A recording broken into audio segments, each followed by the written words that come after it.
Welcome to the Lawless Astrology channel. My name is Dabney Lawless. I am an evolutionary astrologer, and today I'm really excited because I have Ari Moshe here with me from Heart and Soul Centered Astrology. And I had to look at my notes, which is funny because I watch this channel, his YouTube channel, all the time because I really think Ari has a lot of amazing information to share with us, and he does really good forecasts that are very spiritually centered. And I think he's going to resonate a lot with everyone that watches this channel. We are going to talk today about the nodes of the moon, the North Node and the South Node, moving into new signs. So the North Node is going to move into Pisces in January, and we're going to talk all about that. And also, before we start, I did want to say that I'm going to put tons of information below about Ari. He's got a class coming up this week that everybody should check out. It's a free class this weekend about planets squaring the nodes. So I will let Ari kind of talk a little bit about that, and then let's talk about the nodes shifting signs and what that means collectively and individually. All right, great. Hello, Daphne. Thanks for having me here. Just this series I have coming up, it's because the nodes are so fundamental to this work. So we'll be talking about the regress of the nodes into the Pisces Virgo axis today. And just whenever we're dealing with the nodes, we're dealing with sort of like the context of our soul's evolutionary journey. Like what's actually the storyline that we're playing out here as human beings. So when we have a planet squaring the nodes, and a lot of people have that in a natal chart, Jeff Green taught that as a skip step. And that planet and the nodal axis itself is going to correspond to a complex that hasn't quite been worked out within the soul, that's been brought into this lifetime, that's intended to be resolved and integrated. And it's it's a deep wisdom teaching. It's not a one size fits all. You have to really understand, of course, the planet by house and sign, the individual polarity of those nodes, nodal rulers, but also all the mitigating factors. Where are the rulers located? Is it separating from the South Node? Is it separating from the North Node? To really get into the heart of what does this signature represent for that individual soul. And that's the gem of evolutionary astrology. It's about looking at the chart from the lens of what does this symbolize according to this actual soul's actual reality of evolution. So yeah, you can sign up for that for Yeah, the so free we'll put the talk today. information below. So let's back up a little bit because I have a Mhm. lot of beginner people or people who aren't super versed in astrology that watch this channel. So I've talked a lot about, oh, I'm an evolutionary astrologer, but people say, what does that mean? And then I kind of say, I look a lot at Pluto and I look at the North and the South Node and do look at skip steps and kind of the aspects that it makes. So what is your definition of evolutionary astrology? Tell me a little bit about what you think the nodes symbolize and how you approach them. Sure. So my training is in evolutionary astrology as taught by Jeffery Wolfe Green. And the core orientation of this is looking at the natal chart in its totality through the lens of understanding that this lifetime, in its essence, is designed as a template for our ongoing soul evolution. So we think of the chart as corresponding to the kind of dynamics of the soul rooted in desire. What has the soul been working out? What's led the soul into human experience? What are the desires that we're all working through that's led to the creation of the human experience in each lifetime, bringing us into this life? What's been the context of this soul's journey? So you can look at the chart, understand where we're coming from, what kind of desires we've been working out, and the whole realities built around them. And then you can say, okay, based on that, here's what you're continuing to work through in this lifetime. Here are the core evolutionary dynamics within the soul.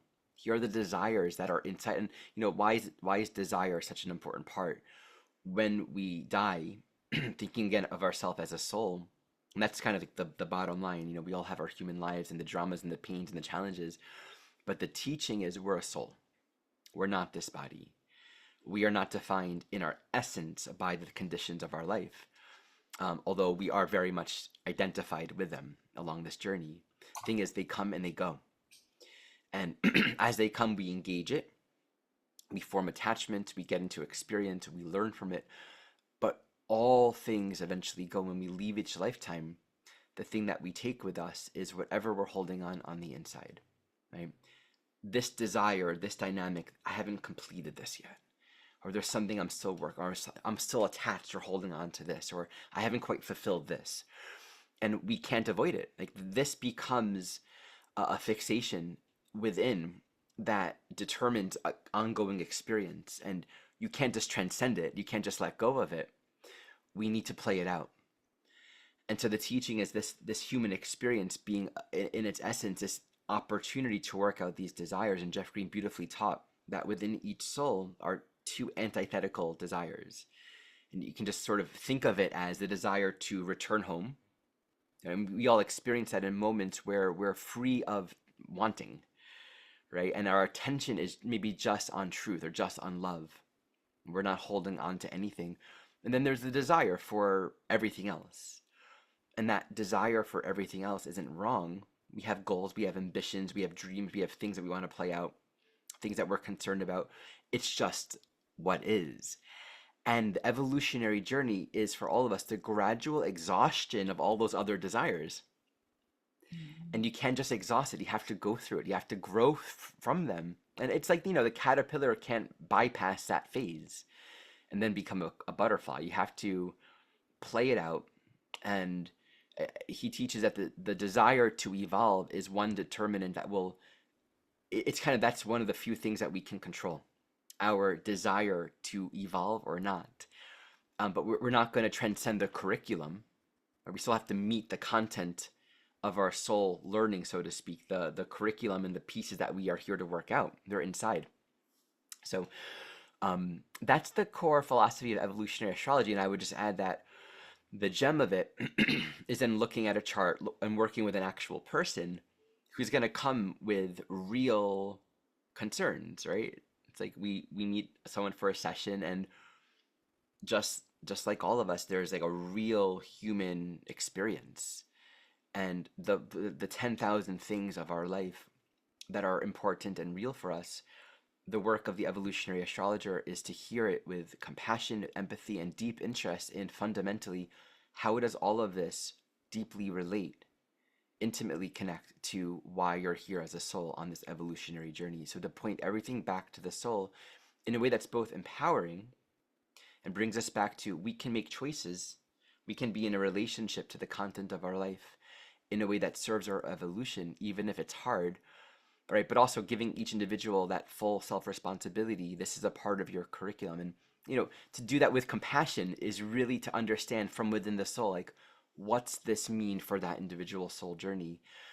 To me, it's incredibly intimate and revealing work, I love the idea of life being like school. We are all here in school, and our chart is really the curriculum. Yeah. And the pieces that we have to learn to step into the high side, or kind of what it looks like when we're off track. And so what I always talk about, with the nodes, is that we may, we bring in gifts with the nodes, but we try to, kind of look to where we want to go. And where we want to go, we have to stretch there. It's like a rubber band. It's like we have to like pull on that and be conscious to get to where we're looking to go in this lifetime. And if we take our eye off the ball, that rubber band will snap right back, because this is what we know, and this is where we've, what we've brought in.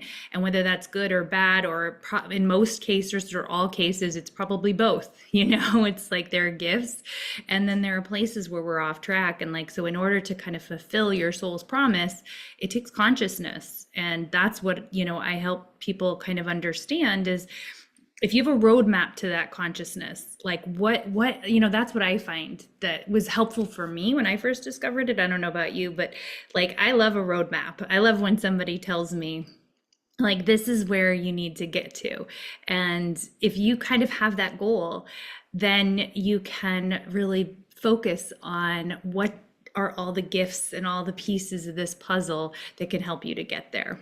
Yeah, so I think that's really cool. So, well, what we're here to talk about today, and that's why it's really neat, and I encourage people to sign up for your free intro class, because I do think that the squares to the nodes is a whole other video, but it's also a class, obviously. And topic, yeah.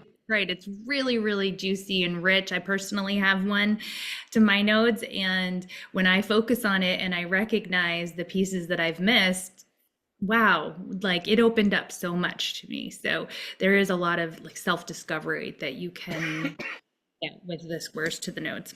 So, but in January, so right now, as we record this video in October, the nodes are kind of wrapping up a little bit in the Aries-Libra polarity.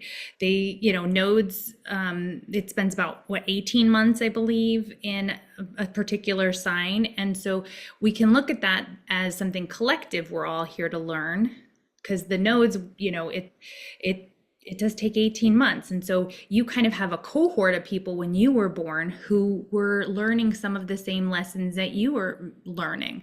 And it may be in a different house with different aspects, but there's kind of a theme to what you're learning during that 18-month period. And so it's been in Aries and Libra, and then in January, it's going to flip over to the Virgo-Pisces polarity. So do you want to sort of talk a little bit about what we're finishing up and what this time has been, and then like what we can expect in 2025? Sure. Maybe we'll share the screen in a moment too. Yeah.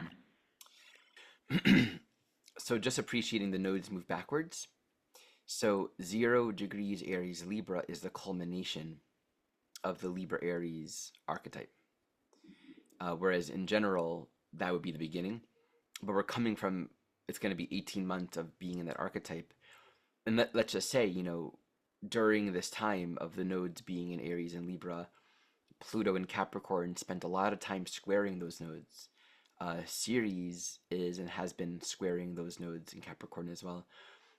We've had some really strong activity involving this Libra Aries nodal dynamic. In this case, the South Node is in Libra, the North Node's in Aries.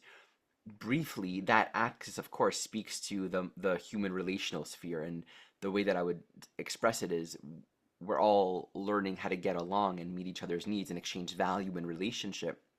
That requires listening, right? But we need to embrace that Aries North Node as an ongoing evolutionary push towards be grounded in your own soul purpose, right? Who you need to be, where you need to go.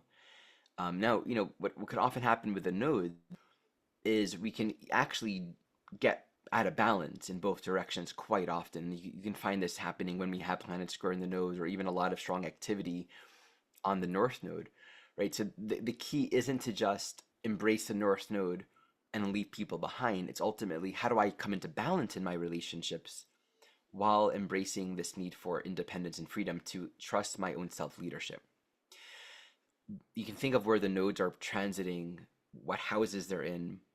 That signifies the general areas of life where these nodes are being activated. And the transiting nodes in transit will correspond to very important karmic dynamics emerging. So the South Node in transit can correspond to two dynamics, where fruitive seeds of the past are coming forward now to be harvested, or unresolved dynamics that need to be relived in order to be resolved are also coming through now. In both cases, what's implied, there's just something coming from the past emerging in this present moment in time to be worked with, whether it's a fruit or a seed or something difficult. It's oftentimes both. Whereas the North Node has a general correspondence to the ongoing evolutionary direction that we can always embrace in the present moment in time. Embracing that is a matter of choice and giving our attention to this is where life is impelling evolutionary growth, but a lot of unresolved dynamics and challenges can come up, especially if that North Node is squaring other aspects in our chart or conjunct a planet or whatever. And I would just say, look at the houses that the nodes have been in. So right now, Aries, Libra, you would look at the rulers of Aries and Libra, Mars and Venus, in your chart to understand the actual specific dynamics that these nodes are bringing up for you during their entire transit. And of course, there are many factors, right? You have to look at also other transits to the nodes, even the transiting rulers of the nodes. But that's a general framework for understanding how to work with the nodes in transit. With the nodes moving into the Virgo Pisces axis, okay, so South Node in Virgo, North Node in Pisces. Look to the houses that they're in this case, 29 degrees of those signs, and then the position of Neptune and the position of Mercury. What we can maybe do in a moment is sort of define archetypally what comes up in us in our lives with a Pisces South Node, what with a Pisces North Node, what comes up with a what comes up with a Virgo South Node, what is the evolutionary direction to embrace with a Pisces North Node. Maybe we can just kind of speak about that as a starting point. Yeah, and so I think that I love, you're kind of setting the groundwork, and for people who aren't as sophisticated, pulling up your chart and really looking to see what house Pisces is in, and then like Ari said, look for 29 degrees of Pisces. So look for like the end, because unless you use whole sign, it's going to make a difference. And so as the North Node travels through Pisces, it might go through two different houses for you. It could go through your ninth house and your 10th house, or your seventh house and your sixth house. So you just have to kind of see where 29 Pisces is for you, for what Ari is going to be talking about today. And then also he said Neptune and Mercury. And the reason why is because Neptune is traditionally the ruler for Pisces, and Mercury is the ruler for Virgo. And that is where we're going into. We're going into a South Node Virgo, North Node Pisces 18-month stretch. So, yeah. So you want to share screen and kind of show the chart, Sure, or? yeah, let's do that. Okay.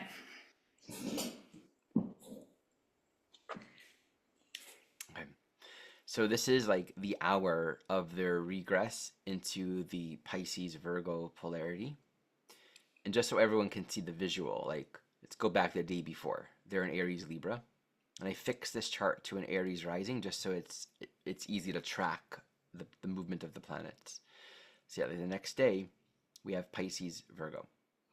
So this what feels fun is just kind of start with defining sort of the archetypal nature of Virgo South Node, Pisces North Node, but then to jump into like the richness of what this is all about this year, next year. It's just really, there's a lot going on, a lot to say. So in our own personal experience, that transiting Virgo South Node is going to be bringing up all kinds of Virgo content. And Virgo speaks to what we can control, and also in a sense what we don't control but we just accept. Like there are things that we can work on in life, like brushing our teeth, um, but you're not necessarily going to change the total structure of your mouth or get a new body. Like we have the work that we need to do, and Virgo is just a very humble expression of whatever that is, the full scope of it. As a human being, tend to the work that's needed. So for many souls, that's going to say whatever's on your plate, there might be a lot of unresolved, unfinished business. For example, if you've been a teacher for many years, this Virgo South Node can say, hey, are there inaccuracies in your teaching? Have you been sloppy in doing the adequate research or really checking to make sure you know where you're coming from, right? If you've been a massage therapist, maybe you haven't been doing proper technique and you're starting to create some issues with your body because of your posture. Right? There could be simple adjustments that we need to accept. And if we don't embrace those adjustments, Virgo South Node easily expresses as a sort of crisis, right? Crisis can be manifesting in our life relative to where we've neglected necessary details. Like the more we neglect something, the more it builds to a state. And it's like the things that we ignore, they usually first show up on a simple level, like disease manifests in the extremities first before it really hits the core, you know? So there are going to be signs of, hey, you might want to take a look at that or look at that. And crisis will build and develop to the extent that we are in denial of our actual situation and condition. Denial is a great word. And a thing to really look out for relative to the Virgo South Node is any kind of internal not good enough, I can't start now because I'm already too far gone from where I believe I need to be. All the ways in which we'll procrastinate putting off the work that we need to do. And it's like, of humility is like just not making a big deal of it, Like do what you need to do. Don't worry so much about outcome. Don't concern yourself too much with the results, and just keep on going and make the corrections as you need to.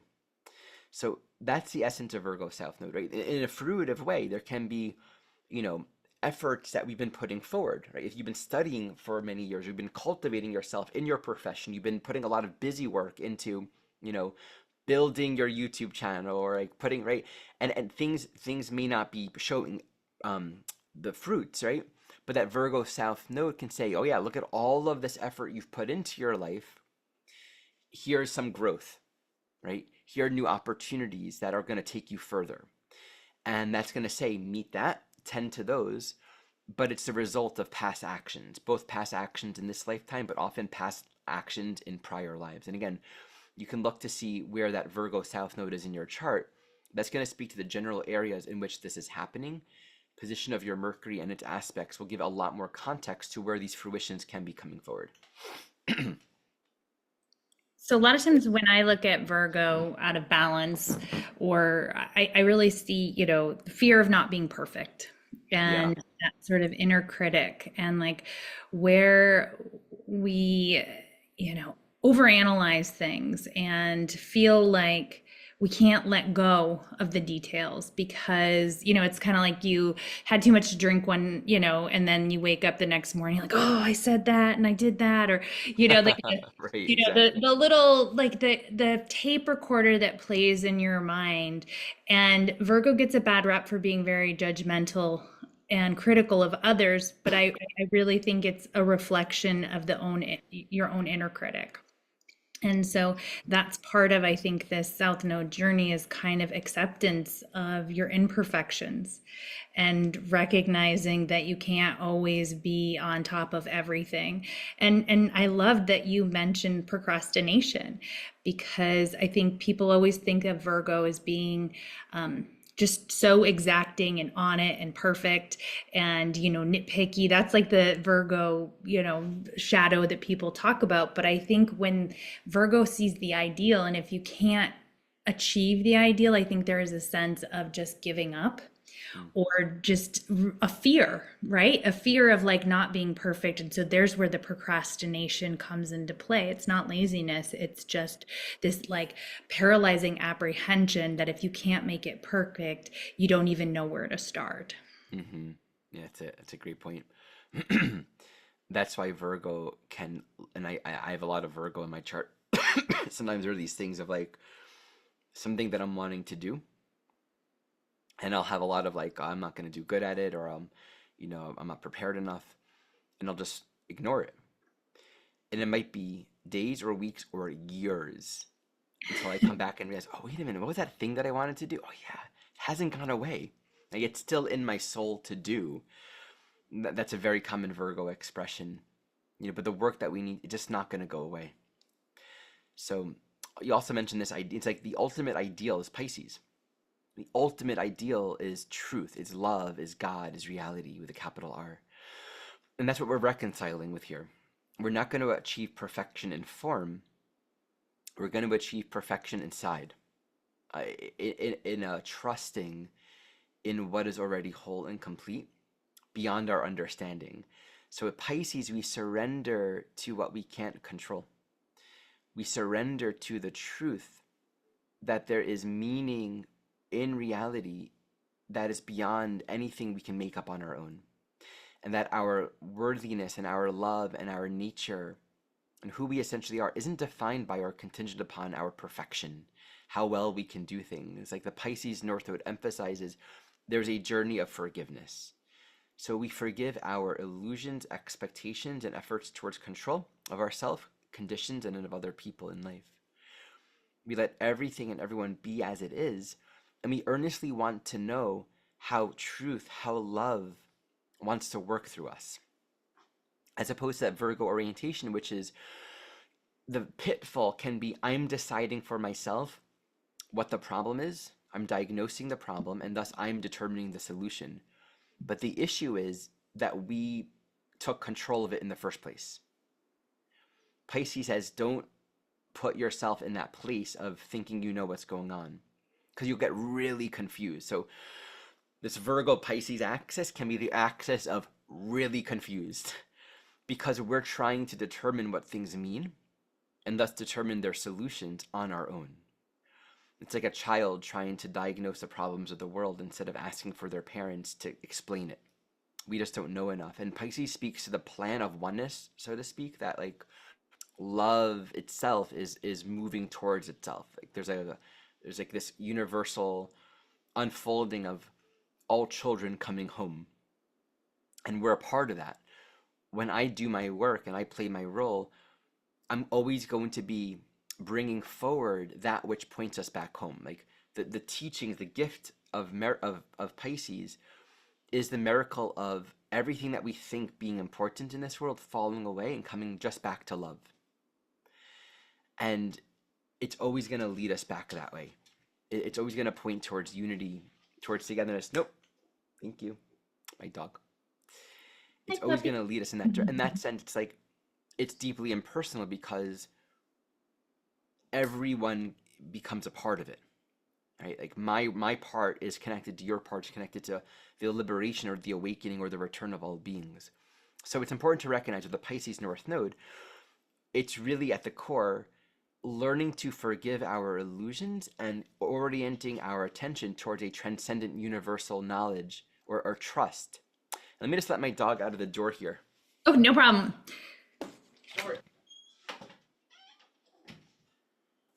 I think she was like a cat in the last life.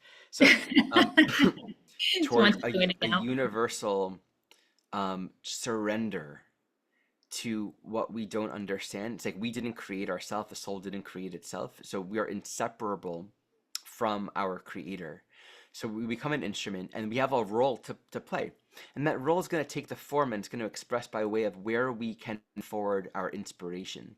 Like in the places where we're most inspired, is where something greater than ourselves is working through us.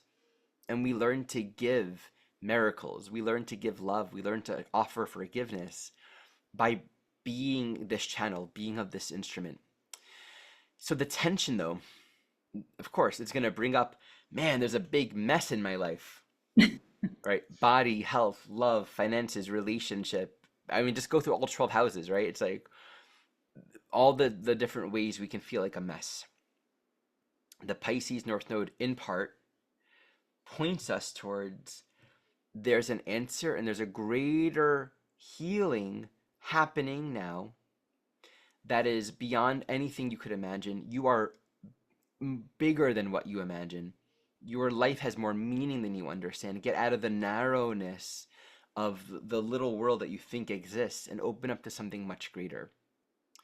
So look at Neptune, because these are the specific Piscean dynamics that will be manifesting in your chart, where we're going to be learning these lessons of surrendering control, learning to trust in the greater plan, in the greater meaning, and wanting to have an active relationship to be an agent of that greater meaning in our lives.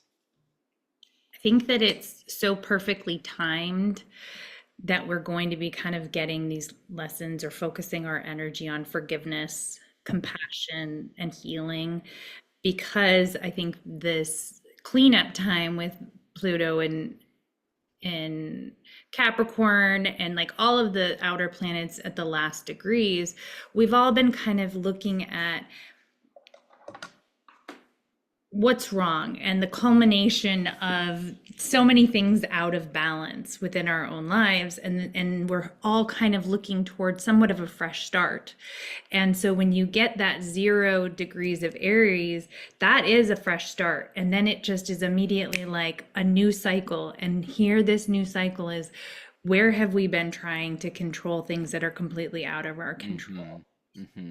And Pisces is such a challenging sign to wrap your mind around as a human down here on Earth, because it is universal love. It is something bigger than us. It is what you said, something that we can't think our way out of or comprehend. It is about trust, trust in the universe, trust in your fellow man, just trust in nature. And, you know, it's this whole kind of letting go, which is really hard to do as a human, because that feels very unsafe. And a lot of times when people let go, they go to an extreme where they are not present with us. And so I love what you were talking about before, the balance that you can't completely let go. You can't just go into an Aries North Node and become, like a warrior without also understanding how to balance relationships of the troops. And so here we have this, like, you have to have some foot in reality, but you have to understand that that reality is a construct. Yeah, And how do you reconcile those two things? yeah. I think in particular, this Pisces North Node in particular in the early months, really, actually, I'm going to say for all the whole year, all of 2025 practically, um, is going to, for many of us, feel particularly overwhelming. And the feeling that will be highlighted for many souls, personally and collectively, is that sense of losing control. So having so many planets in Pisces near the North Node, we can see Neptune's going to Yeah. be there, and Saturn will be joining. It doesn't mean that it's all going to be easy and it's like, oh, good, and then all these miracles will be happening. It's more so that it's really stressing the deeper existential teaching and stress of this archetype in the first place. We're in facing the feeling of I'm like it's going to bring out the challenges of Pisces. And so we have to face that as a part of this journey of miracles and forgiveness and healing. The qualities that come through are emptiness, feeling indefinitely stuck in some sort of world that we have no control over, a loss of hope, loss of meaning, this like indefinable quality of just like coasting along in a life that we don't feel like we're choosing. There can be a lot of depression, especially with Saturn, Neptune involved. It's like the loss of meaning in our life, or feeling like we're living a life or a shell of an existence day to day, but feeling disconnected from inspiration, from something of meaning. There can be a true sense of futility and a loss of hope and a drive or a will to even continue living.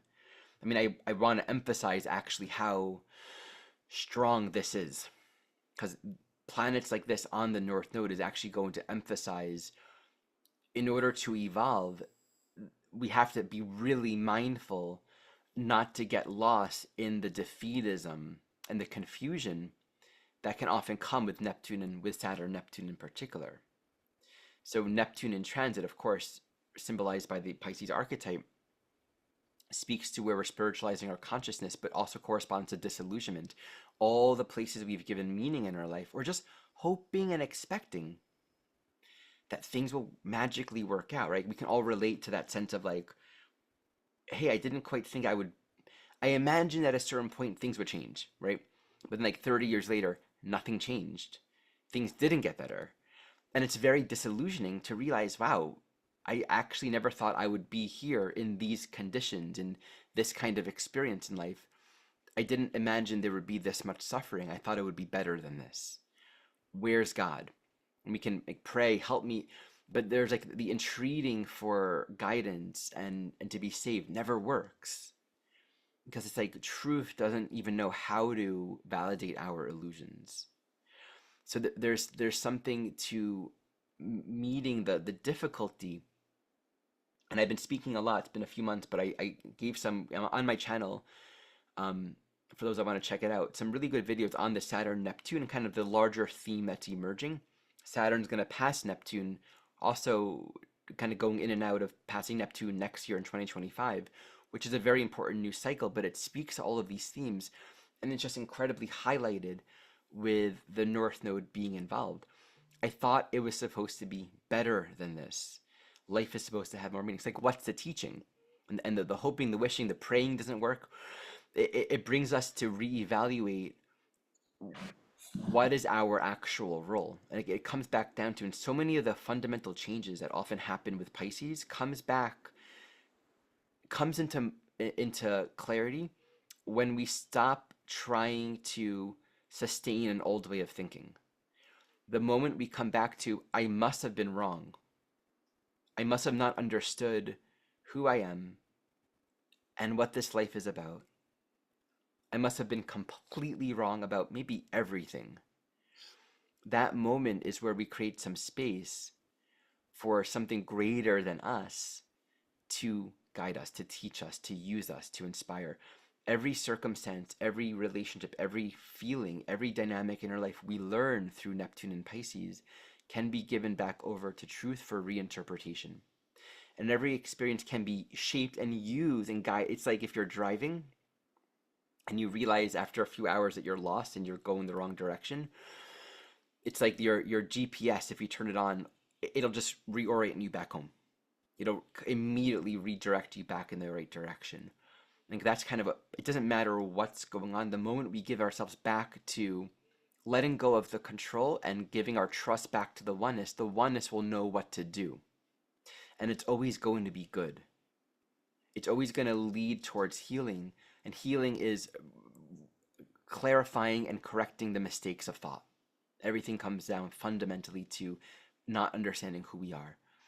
And we do it together. So it's always going to bring all, like, water molecules are merged and they're drawn towards each other. But to get to that point of being willing to acknowledge I must have been wrong, is to say, one, there must have been a lot of suffering for us to realize I don't need to be suffering this much, right? It's like I saw this quote. I forgot what that quote was. It was from some show, some television show. Maybe Battlestar Galactica, I think my friend was quoting, and like they were coming across this advanced civilization that had peace for a long time. And they said something to the likes of, "It took us 100 years for us to learn that it doesn't need to take us 100 years." And I mean, I'm deeply, I study A Course in Miracles, and I receive a lot of guidance from that. And one of the teachings that Jesus shares in that course is a reframing of maybe the more consensus view of the crucifixion. He says the point of the crucifixion wasn't to teach that I suffered for your sins or that you should suffer. The point of the crucifixion was in the resurrection, is to teach that actually the Son of God cannot be killed. That what is true can never be hurt. That we are eternal and that this body in this world is an illusion. And he says a good learner will learn from other people's teachings and not have to repeat it. And I love that permission. We are often going to find ourselves crucified, and it feels like we're losing a lot. That's like we're losing a lot and we have no control. There could be a deep sense of vulnerability and smallness or victimization. And we can feel really betrayed, really weighed down by reality, by God, by the world that we thought would be a better, kinder, nicer world, right? But to learn that lesson, I don't need to learn this lesson. I can learn that all of this in its highest interpretation is only here to point me to who I really am anyway. That I can't be losing. That I am more powerful than I realize in my oneness with God. And so I think that's a deep teaching for us right now. With all of the strong activity on the North Node, we don't have to suffer. We might. And if we do, there might be an opportunity to mitigate it or stop it, perhaps, in being able to recognize that God doesn't want us to suffer. Like, love's purpose is not for us to suffer. Maybe I was wrong about who I am. What's my purpose? How do you want to act through me? How do you want me to see these situations in my life? And I think relative to the Virgo South Node and the whole axis, this speaks so strongly to we have a purpose. And our only happiness and fulfillment is in fulfilling our purpose. Otherwise, we're seeking some kind of security and meaning in the world without understanding who we are. Like, our deeper knowledge of self comes in playing the role that we're here to play. And so we give meaning to others and we provide something that is inspiring and meaningful. And we're agents for that in whatever ways that's meant to look. And through the giving, we learn. It's like we receive the miracles that we give. We learn the love that we are by reflecting that love to other people and seeing the love that other people are. We forgive other people of their mistakes and refuse to identify them with their ego. And that is how we remain guiltless within ourselves, to know who we truly are, to know how we are deserving of only love as well. And it takes work. Like, this is, especially Saturn, Neptune, there's so much dissolving and working out the conditioned roles and ideas of this is who I am, this is my role, and this is what people expect of me, there might be a lot of undoing, and I think that just might be uncomfortable. Um, To say I'll the stop least. there. Yeah. Oh yeah, to say the least. Well, I think what I was thinking of while you were talking about this was not that long ago. I watched a documentary on a cult called it was a cult of Mother God, and Interesting. these people all believed that this woman was Jesus and Muhammad and Buddha and Marilyn Monroe. And like, I mean, it was just things that like, most of us are not going to believe. But, the documentary did a really good job at looking at the fact that all of these people began following this woman who was a drug addict and an alcoholic, but really devoted their whole lives to her because they were so lost. Mm, And something came into their lives where they felt completely out of control, and there was no ability to, the fear, I guess, is what I would say, is like there was a tremendous amount of fear. And when somebody fills that void and says, I can solve this, this is the way this is, that illusion and delusion can be incredibly powerful. And I think there is a lot of that happening in the collective, where things have gotten out of balance, climate change, there's fear, kind of, the media is bombarding us with like really, some pretty existential things, and it feels incredibly out of control. And we look to someone to fix it. Right. And so here we have the illusion and delusion, because there is nobody that's going to be able to fix it other than something bigger than us, like something not, bigger than just the human experience. It's love, right? Like you said, it's universal love, it's oneness. And that's a really hard concept for people to wrap their brains around. And so I feel like there is kind of like an opportunity here, Saturn and Neptune, the hard work of surrender. There's an opportunity to say, I've done everything I can, but it's bigger than me. Like this is there's bigger forces carrying us into this new world, and what that will look like. And I have to have faith and I have to trust. But at the same time, illusion and delusion is really hard to break. yeah. And It is. the sad thing at the end of this documentary was every single one of those people that was in this cult broke off and kind of like are continuing the cult, because Sure, sure. how it is, like you said, it's existential to be like, say, and be honest and be like, oh my God, what have I done? What have I believed? And a lot of times there's a lot of damage to these illusions and delusions and addictions, and having faith in something that is a false prophet, right? And owning that, that's the North Node in Pisces, is like you said, it's kind of the surrender, like, this is bigger than me. I have to get out of this delusion. But that's a pretty hard place to sit. And not everyone is strong enough to do that, unfortunately. Right. You make a really great point. There are two ways I find people will generally respond to the disillusionment. Um, Either they'll continue to maintain their beliefs in what is not real because we invested so much existential security in what we believe to be real. Like belief from a Neptunian Pisces is like we believe in it in the sense that like I'm gonna trust fall into it, like it's a full on belief. So doubling down on the illusions to protect them. Then the other would be the opposite extreme of, well, if that's not true, what's the point of living? Like a Right. complete loss of all hope and faith and purpose. And this is a big theme right now. As you're speaking, I was like, oh yeah, this is like just thinking about politics and religion, how much meaning many people in this world are wrapping up around their own, Saturn, Neptune, their national identity. Saturn corresponds to the nation, corresponds to government, corresponds to the archetype of the president or the leader, right? The government leader. There can be a lot of disillusionment relative to where we've given meaning or purpose or power to certain people, and either it doesn't work out or they're not who we thought them to be. right? There can be a lot of giving trust and meaning to, Neptune Pisces corresponds to the archetype of deception. Seeing someone as a savior or as pure and being completely deluded by that and it not being real at all. I think a lot of people will also be turning towards religion or something. See, it's like the idea of something beyond myself that can give me guidance and direction for who to be and how to live a better life and how to contribute in a better way. If there's been too much anarchy or like I'm gonna make it up on my own, or if I've been disappointed by life, it's like I gotta turn towards like that you know fundamentalist church that's gonna like keep me safe and tell me, because there's a sense of security in that.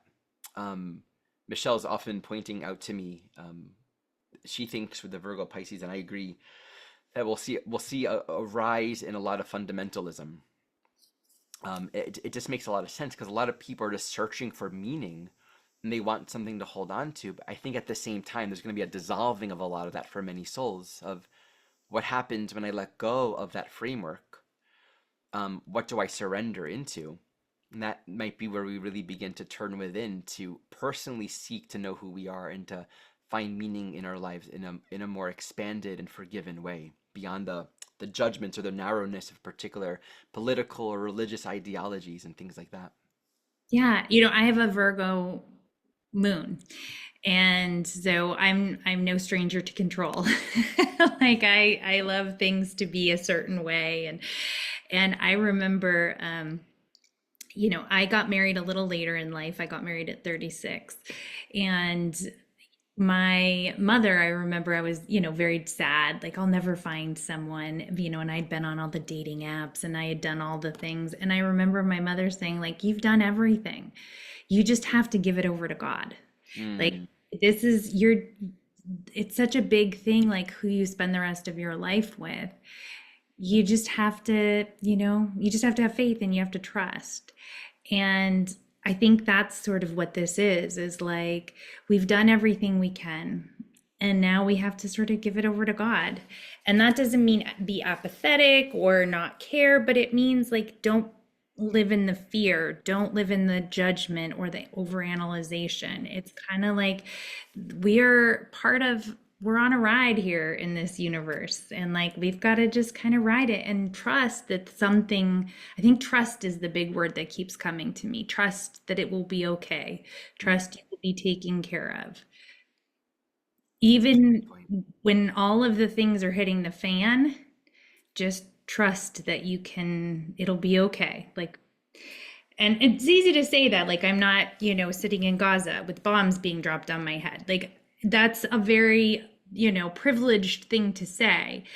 And if we look at the broader meaning of life and we look at the broader, like life doesn't end when life ends, then it will be okay. But that's really hard to wrap your brain around. Yeah. Trust is so key, and it's an unconditional trust, not a trust in a specific outcome or timeline as we see it.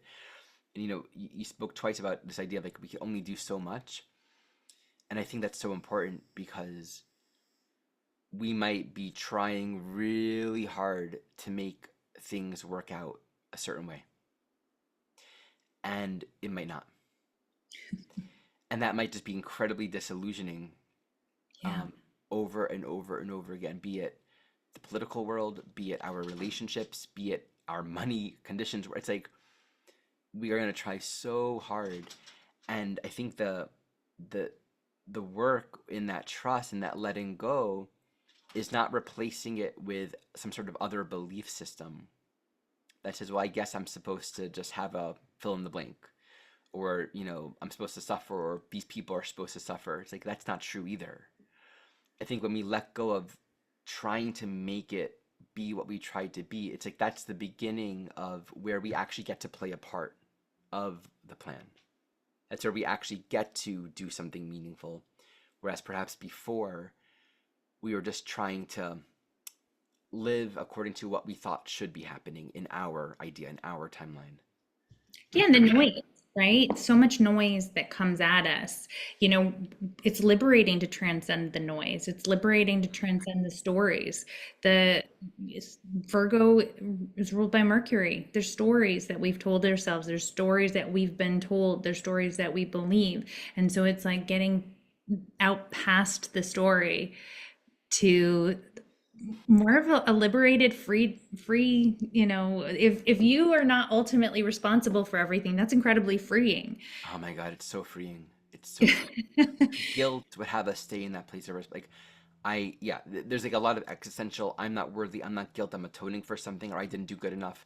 So we kind of stay in this control. And that's why forgiveness is so important, because I think we're unaware of how much of our control is actually founded in like a deeper guilt, which means like a deeper unworthiness. I It's like think we're it's talking a about deep the dimension that I challenge. find. What's that?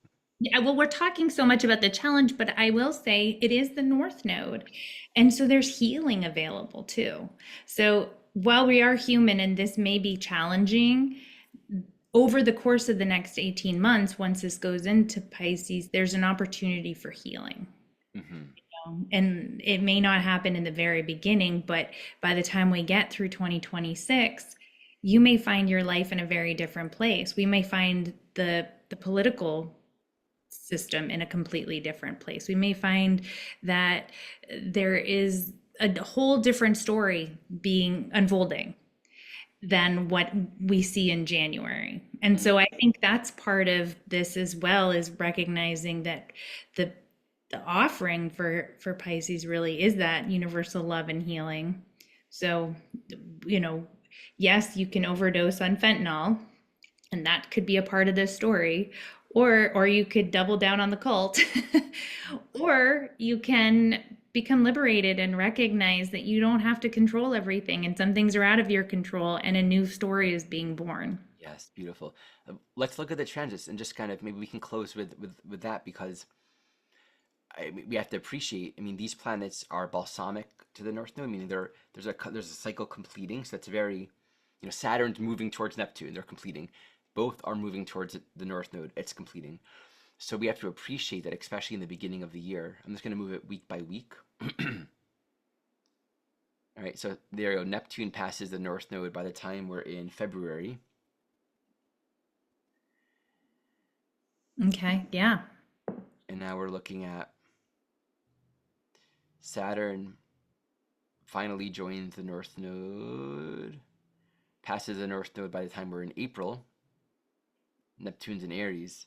So, I mean, that's all the first few months of the year. They're all just sort of passing the North Node in those first few months. And Um, Neptune moving into Aries, I think, is going to have a big separating effect on that. Uh, Absolutely. And then they join actually in Aries. Saturn and Neptune actually join in Aries. And then they both go retrograde into Pisces just once more, right? right, of course, because you can't just move forward. So like that larger Saturn Neptune, which is such a profound new cycle, they're dancing with each other after having passed the North Node, and it looks like it takes us into 2026. They're still in Pisces. Yeah. They only solidly move back into Aries and pass each other by February of 2026. Yeah, I mean that's why it's like we're saying 2025, like these are the themes. It's going to take until 2026 until we really solidly enter a new cycle relative to this Neptunian energy, which is still going to be the ruler of the North Node. But the offer is there, right? Like, Absolutely. I mean, I think yeah, that's it. It's like the offer is there, and we can have compassion and we can have forgiveness. And I think there's a lot of opportunity for us to take the high road of forgiveness for our own healing too.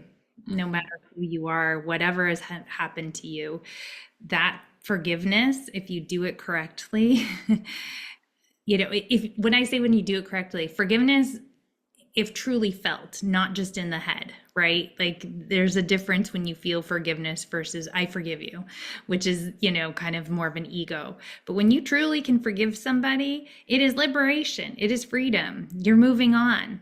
And that's, I think, yeah. the 2025, like if you can get into that space for Mm. whatever you need to forgive someone from, and you can get hints about where that Virgo is in in your chart as well. Absolutely, yeah. It is, Yeah. it is. This is a healing time. Y- And there's a teaching in A Course in Miracles, forgiveness offers me everything that I need. And that can be like sort of our prayer or our blessing for this year. Where there's a loss of meaning, where there's confusion, where we feel really stuck. What is life calling upon me to let go of? Where is forgiveness sort of just like patiently waiting for my acceptance? Beautiful. Yeah. And forgiveness being the thing that will set us free Yep. from past pains and hurt. So, Yeah. Ari, you did not let me down. I knew that this would be a deep conversation. It is a deep topic, and I encourage everyone to check out both my videos and Ari's videos on the Saturn Neptune Oh, because good. You have some too. I do, and I Excellent. do believe that it is a very important dance that we're all going through over the next year, and a big opportunity too. So, so thank you, Ari, Thank you, and Davin. thanks everyone for watching. And as always, there's a reason and a season for it all, and the universe is conspiring to help us. So, please like and subscribe. And until next time, see you later.